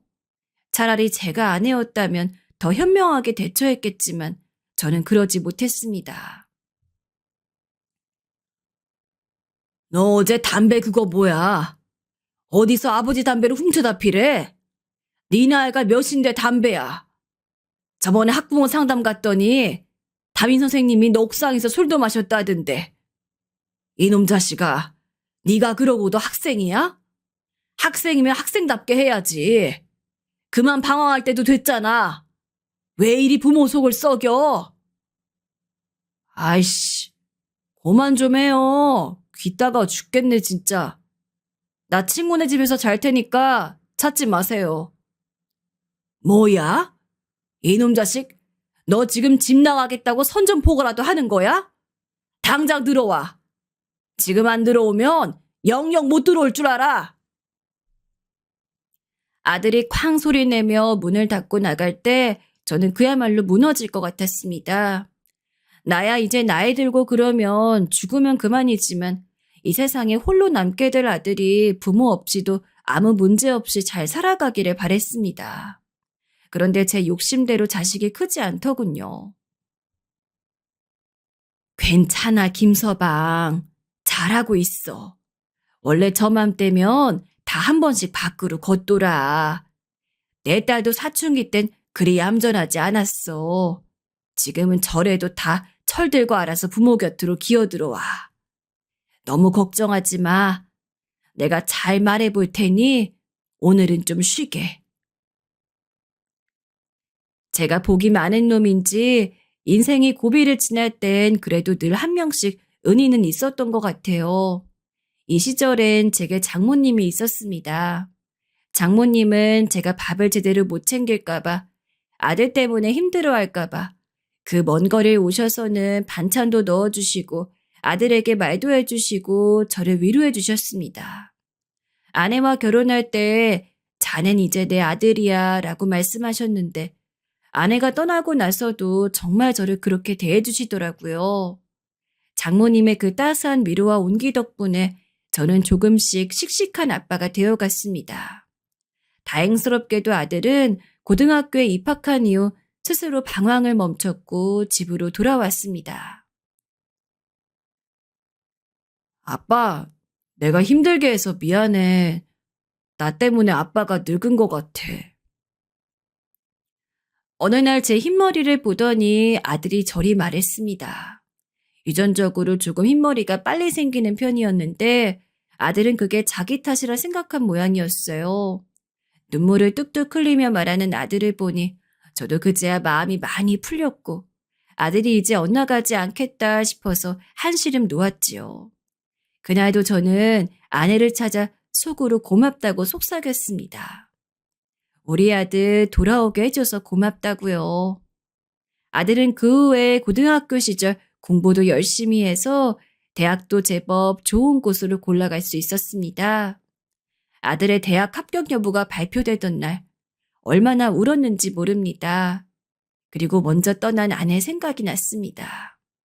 그래서 아들에게 대학 합격 축하 기념으로 4년치 등록금을 미리 다 주며 혹시 부족하면 더 이야기하라고 했고 혼자 조용히 차를 몰고 아내가 묻힌 산소로 향했어요.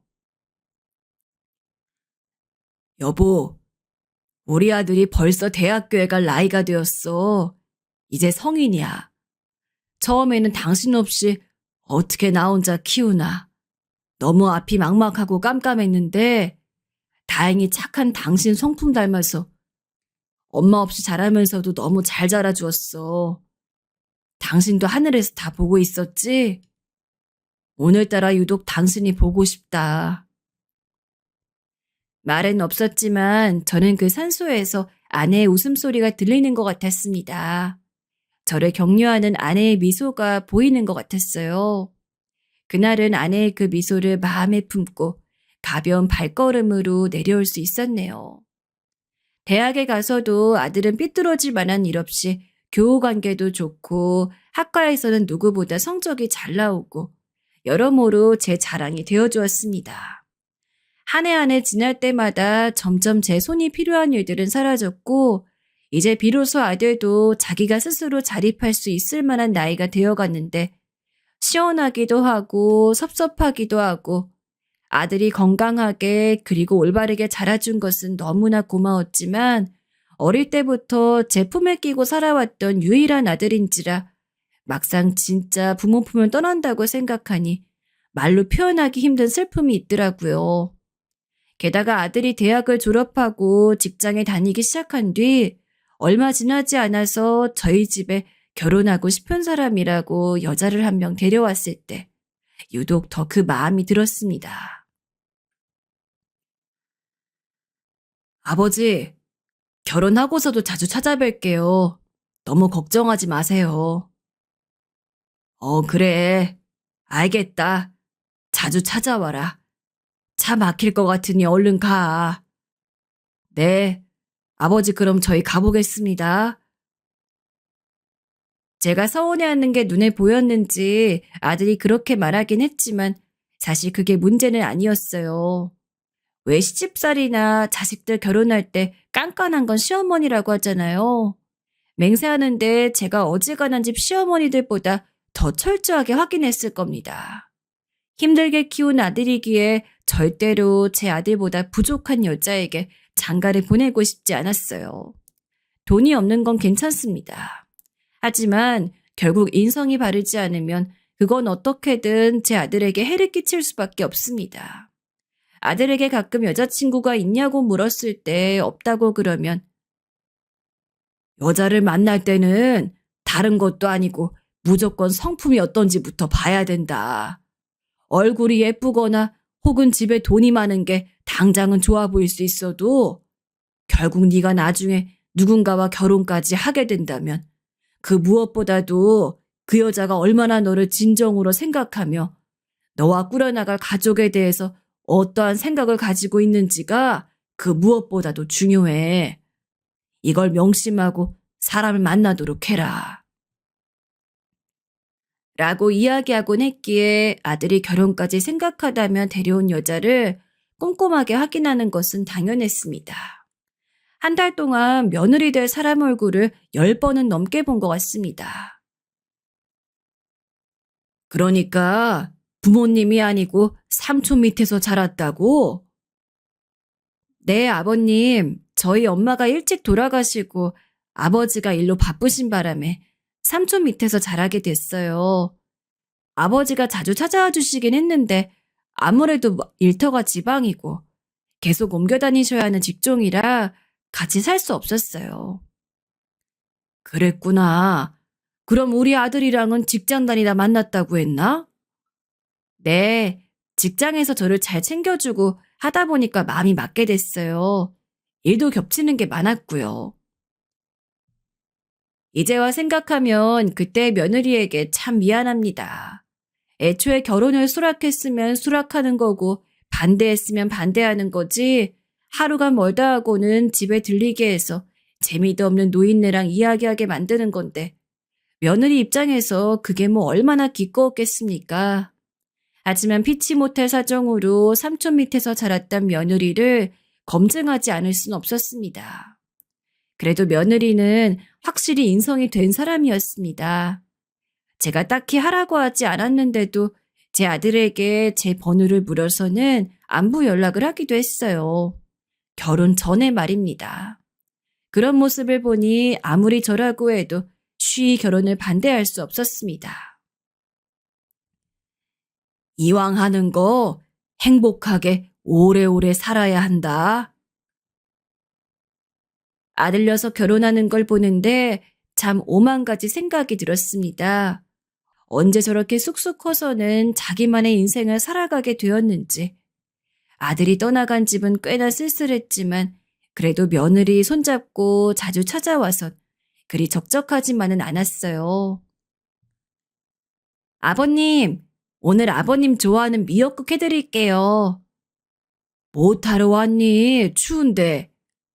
아버님 안 보러 올 수가 있나요? 제가 얼른 상 차려드릴 테니 조금만 기다리세요. 새며느리는 아들과 결혼 전에 제가 괴롭힘 아닌 괴롭힘을 한 게 참 미안해진 만큼 좋은 아이였어요. 솔직히 결혼하면 남편이랑 둘이 오순도순 살고 싶지. 혼자 남은 시아버지 챙기러 오고 싶지 않았을 텐데 오히려 아들이 바빠서 다음에 가자고 하면 며느리가 난 아버님 보러 가고 싶은데? 라며 아들을 끌고 저희 집에 오는 거라 전해 들었습니다. 제가 너무 찾아오지 않아도 된다고 하면 며느리는 저는 어릴 때부터 아빠가 옆에 많이 없으셔서 사실 아버님이 제 부모님 같고 그래요. 딸이 부모 찾아오는 건 당연한 거 아닌가요? 라며 웃곤 했습니다. 이렇게 참하고 착한 딸을 두고 먼저 떠난 며느리 엄마의 심정이 어땠을지 괜히 제 아내가 생각이 나 눈물이 나곤 했어요. 제 아내 역시 눈에 넣어도 안 아플 아들을 두고 세상을 떠났으니까요. 아마 세상을 떠난 그 순간 아내 역시 눈을 편히 감지 못했을 겁니다. 모쪼록 빈말이라곤 해도 그렇게라도 이야기해 주는 게 너무 고마워서 전 며느리에게도 종종 용돈을 주곤 했습니다. 아버님 아니에요. 저 이거 받으려고 온 거 아닌데 자꾸 이러시면 못 와요. 예, 내가 경제적 능력이 있고 돈이 없는 것도 아닌데 얼른 받아라. 난 주는 게 더 좋아. 맛있는 것도 먹고 이쁜 옷도 사 입고 해라. 날씨 풀리면 병원이랑 나들이도 가고. 아휴, 아버님도 참. 알겠어요. 대신 저 정말 다음부턴 안 받을 거예요. 이번만이에요. 그리고 나들인 같이 가요, 아버님. 며느리는 자기가 용돈을 줘야 하는데 너무 죄송하다. 안 주셔도 된다며 거듭 사양했지만 돈이라도 두둑이 챙겨주는 거 말고는 제 마음을 표현할 방법을 모르는 무뚝뚝한 노인네인 전 그냥 아무 말 없이 며느리 손에 봉투를 끼워주고 손등 몇 번 토닥이는 것이 전부였습니다. 그런 며느리와 아들 사이에서 1년 뒤 쌍둥이가 태어났습니다. 며느리가 몸이 약한 편이어서 임신 소식을 전해 들었을 때 괜히 집안일 힘들게 하지 말라고 제가 직접 제 돈으로 가정부도 고용하고 며느리 몸에 좋은 음식 바리바리 싸들고 가며 제발 몸만 건강하라고 빌었는데 결국 그 힘든 시간들을 이겨내고 무사히 아이를 낳은 것이었어요. 축하드립니다. 쌍둥이에요. 초조한 마음으로 병원 의자에 앉아있을 때 환한 얼굴의 간호사가 한 말에 저도 아들도 너무나 기뻐했습니다. 아들 녀석이야 자기가 사랑하는 여자 사이에서 낳은 자기 자식이니 당연하지만 저는 지금이야말로 아들이 한 사람의 어른으로 성장한 것만 같은 느낌이었습니다. 똑같은 나이여도 지킬 자식이 있는 사람과 아닌 사람은 그 성숙도에서 차이가 있다고 했습니다. 쌍둥이를 품에 안은 아들은 이제 제가 더 뭐 해줄 게 없을 만큼 다 자랐더군요. 넌 아버지니까 꼭 아이들의 모범이 되어야 한다. 알아서 잘하겠지만 술, 담배 하지 말고 몸 건강히 오래 살아야 해. 그리고 네가 도와준다고 해도 아이 키우고 집안이라는 건 며느리 몫이라 더 힘들 테니 몸이 피곤하고 지쳐도 군말 없이 같이 육아해야 한다. 알겠어요, 아버지. 명심할게요. 쌍둥이 손주가 태어나고 1년 자주 오던 며느리에게도 오는 건 명절이랑 제 생일 때만으로 조카라고 못 받고 아들이랑 같이 애들 키우는데 집중하라고 했어요. 쓸쓸하긴 했지만 가끔 너무 적적하면 아들이나 며느리 핸드폰으로 영상통화를 걸어 얼굴을 보고 열심히 기어다니는 손주들 보며 이겨냈습니다. 오래도록 연락이 없을 때도 있었으나 무소식이 희소식이라고 저는 그저 제일 열심히 하면서 부디 아들이 며느리와 함께 잘 살고 있을 거란 믿음으로 하루하루를 보냈습니다. 하지만 아버님, 아버님, 병훈 씨가 꼭두 새벽에 엉엉 우는 목소리로 전화를 건 며느리의 목소리를 듣자마자 심장이 뚝 떨어지는 줄 알았습니다. 그저 들리는 소리라곤 아버님이라 부르는 목소리, 그리고 아들 이름뿐이었지만 이상하게 그것만으로 이미 무슨 일이 일어난지 알 것 같은 느낌이었죠. 잠이 든 지 얼마 안 되어서 피곤한 상태였는데 며느리의 전화를 받자마자 온몸에 소름이 쫙 돋으며 마치 원래부터 졸리지 않았던 것처럼 정신이 멀쩡해졌습니다. 오는 며느리에게 무슨 일이냐고 물을 새도 없이 저는 빠르게 옷을 갈아입고 며느리가 알려준 병원으로 향했죠. 손끝이 얼음장이 될 정도로 긴장이 되어 어떻게든 심호흡을 하고 가라앉히려 했으나 심장이 계속 불안하게 뛰었어요. 아들의 집이 가까워질수록 더더욱이요. 사인은 심장마비였습니다. 평소 질환 하나 없이 건강하던 아들이었던지라 이렇게 갑작스럽게 떠났다는 사실을 저도 며느리도 믿지 못했어요. 아직 어려서 아무것도 모르는 손주놈들은 밥 달라고 오는데 며느린 분유를 먹이면서도 아무 말도 하지 못했습니다. 그리고 저도 마찬가지였죠. 눈물도 나오지 않았습니다. 그냥 지금 이 순간이 모두 꿈이란 생각이 들었어요. 자고 일어나면 다음날 아들이 전화가 와선 오랜만에 전화한다며 바쁜 일이 끝나서 곧 손주 데리고 놀러 가겠다 이야기할 것만 같아서 화장까지 다 하고 유골함까지 제품에 안았는데도 제정신이 되지가 않더군요. 납골당에 아들을 안치하고 홀로 택시를 타고 집에 돌아오는 순간이 돼서야 눈물이 폭포처럼 쏟아졌습니다. 제 곁에 남은 유일한 삶의 의미가 떠났다는 것을 깨닫게 되었어요. 하늘에 있는 아내와 아들이 알았다면 불같이 화를 냈을 테지만 아들마저 잃고 전 살고 싶지 않았습니다. 그래서 가지고 있던 회사며 주식이며 전부 정리했습니다. 그리고 모든 돈이 든 통장을 며느리에게 맡겼습니다. 아버님, 이게 무슨... 우리 아들 사랑해주고 이렇게 눈에 넣어도 안 아플 손주들까지 낳아줘서 너무 고맙다. 손주 녀석들 다 클 때까지만 고생해주려무나. 그리고 이 돈으로 애들 키우면서 네 인생을 살으렴. 안 돼요. 아버님, 저랑 같이 살아요. 네? 얘야, 난 이제 더 이상 여기 살 이유가 없는 것 같다. 그냥 산속에서 물 흐르는 대로 살고 싶구나. 며느리는 제가 혹여나 나쁜 선택이라도 할까봐 저를 붙잡았습니다. 몇 날 며칠 집에 와서 저를 설득하고 언제는 제 짐까지 다 싸놓으며 자기 집으로 가자고도 했죠. 하지만 저는 솔직한 심정으로 며느리 보면 떠난 아들 녀석이 자꾸 생각날 것 같아 뿌리치고 나왔습니다. 그리고 그 길로 핸드폰도 해지하고 어릴 적 살았던 고향으로 돌아가 산에 올라가 작은 집을 짓고 살았습니다. 원래는 홀로 세상을 등지려 했습니다. 하지만 죽는다는 것도 쉬운 일이 아니더군요.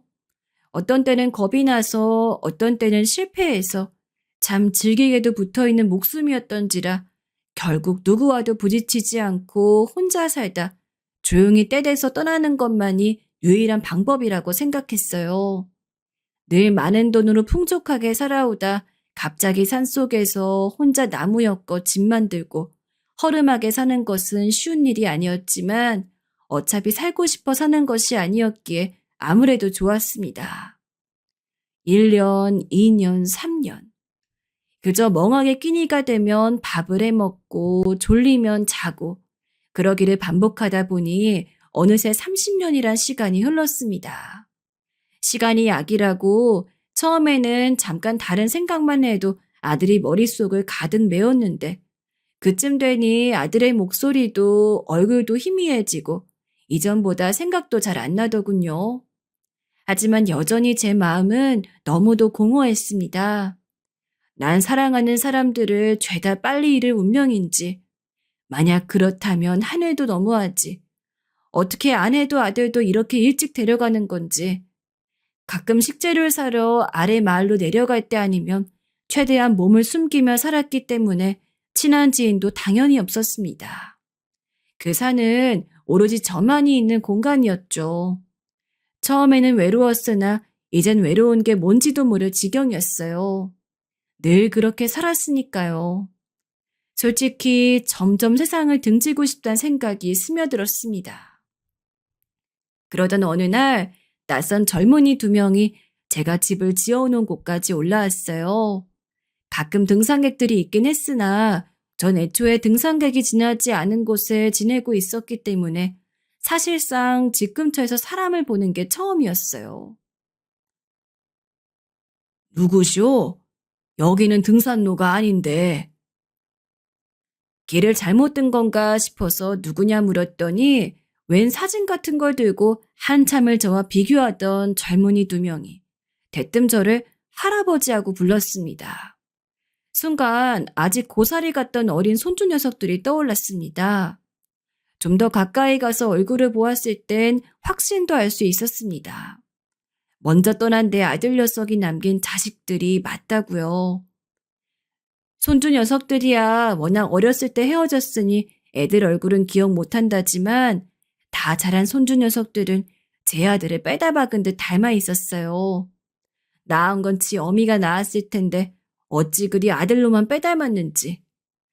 손주 녀석들을 데리고 마을로 내려가 이야기를 들어보니 저를 찾으려고 10년을 수문했다고 합니다.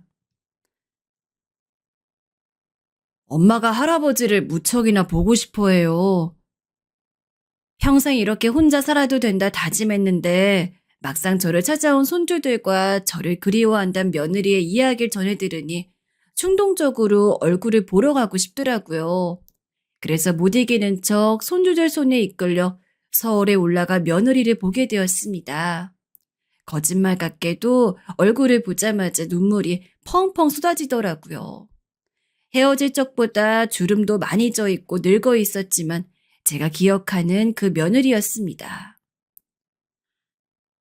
아버님, 어찌 그리 연락도 없이 가셔서는. 얘야. 저희는 서로 얼싸안고 폭포수처럼 눈물을 흘렸습니다. 오랜만에 며느리를 보니 힘든 며느리를 두고 산으로 갔던 게 미안하기도 하고 새삼 그리웠던 감정이 물밀듯 몰려왔습니다. 또 며느리는 재혼도 하지 않고 제가 준 돈으로 사업체 하나를 멋지게 키웠더라고요.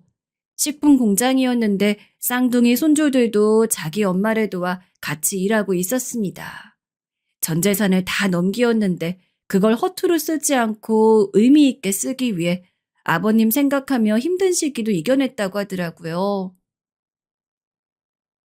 아버님, 저희 이제 같이 살아요.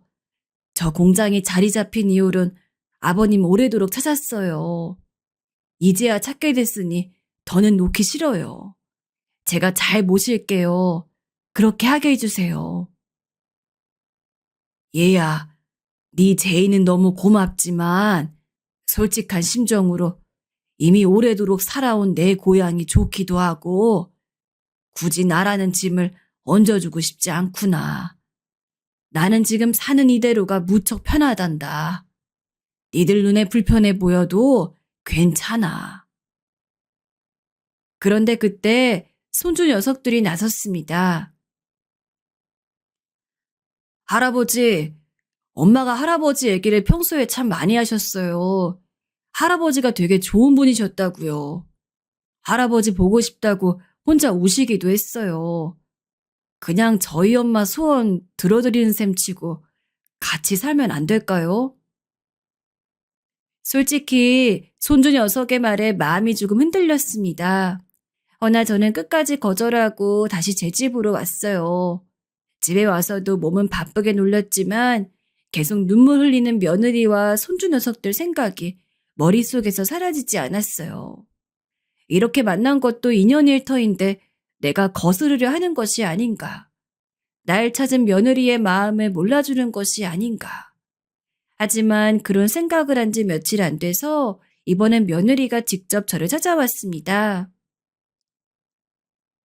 아버님, 며느리 낭낭한 목소리로 저를 부르며 와선 제 집에 짐을 풀었고 쫓아내지 말아달라며 며칠만 머물다 가겠다 했습니다. 살겠다는 것도 아니고 머물겠다는데 뭐라 할 수가 없겠더라고요. 그래서 며느리의 짐을 대신 풀어주고 밥도 주면서 그렇게 며칠 동안 함께 살게 되었어요. 며느리는 생각보다 이 고즈넉한 산속의 삶에 만족해했습니다. 자신도 이렇게 살면 딱 좋겠다면서 손주들에게 공장을 맡기고 여기서 지내고 싶다고 말하기도 했죠. 저 역시 며느리와 밥을 지어 먹고 술도 담그고 나물도 캐러 가며 내심 참 좋았습니다. 혼자 살 땐 몰랐지만 사람이 들어오니 그 온기가 확연히 달라지는 게 느껴졌고 이젠 시간이 흘러 그런가 며느리를 봐도 아들 생각에 마음이 저린다거나 힘들지도 않았습니다. 그러던 어느 날 며느리가 제 손을 붙잡고 말했어요. 아버님, 정말 같이 내려가 살면 안 될까요? 몇 달만이라도 괜찮아요. 저희 집에 있으시다가 불편하시면 언제든 여기로 오세요. 그럼 되잖아요. 아버님, 저 사실 자식들도 크고 이제 그 넓은 집에 혼자 있으려니 외롭기도 해서 그래요. 네? 안 될까요? 며느리는 안 되냐고 말하면서 눈물까지 훔쳤어요. 며느리가 그리 말하자 이미 마음이 흔들리고 있던 저는 알겠다고 승낙하고 말았어요. 어찌됐든 날 10년이나 찾아준 고마운 사람인데 그 애틋한 마음을 등지고 싶지도 않았습니다. 그렇게 저는 그날 며느리와 함께 며느리의 집으로 내려갔고 아주 오랜만에 다시 자연인이 아닌 도시 사람으로 생활을 시작하게 되었습니다. 굉장히 평범한 노인처럼 산 것 같습니다. 며느리가 일하는 시간이 있기 때문에 며느리 없는 시간에는 제 소일거리 하기도 하고 경로당에도 가고 며느리가 집에 왔을 땐 정성껏 준비한 저녁상을 내놓기도 했어요. 아버님, 이걸 다 하신 거예요? 지장하지? 얼른 먹어라. 세상에, 아버님 이거 준비하시려면 다듬고 씻고 보통 일이 아니었을 텐데. 사실 사내간으로 요리 솜씨가 꽤나 늘은지라 저녁상 준비하는 건 일도 아니었어요.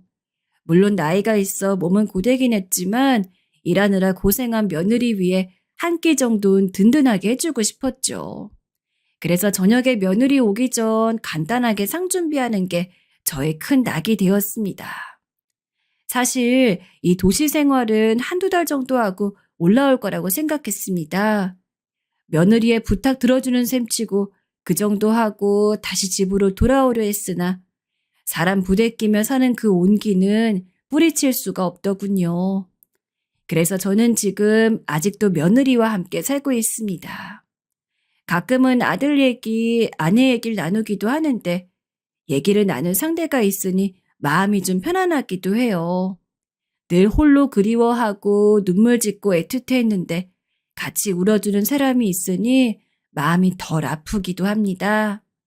아, 그리고 며느리가 아무래도 저에게 아파트가 불편할 것 같다며 전원주택으로 가자고 해서 요즘은 전원주택에서 살고 있는데요. 손주 며느리가 임신을 한 상태인데 나중에 증손자가 태어나면 와서 한 번씩 놀라고 바닥도 평평하게 다지며 놀이터를 만들고 있어요. 요즘은 손주 녀석이 유튜브라는 것도 알려줘서 보기 시작한 지 1년이 됐는데 너무 재밌고 아들 떠난 뒤로 처음으로 제대로 웃는 것 같네요. 비록 내 아들을 아직까지 못 잊고 있지만 오래 살다 보니 이런 복도 다 얻는 것 같습니다. 남은 여생 잘 살다가 우리 아내 아들 만나러 가렵니다.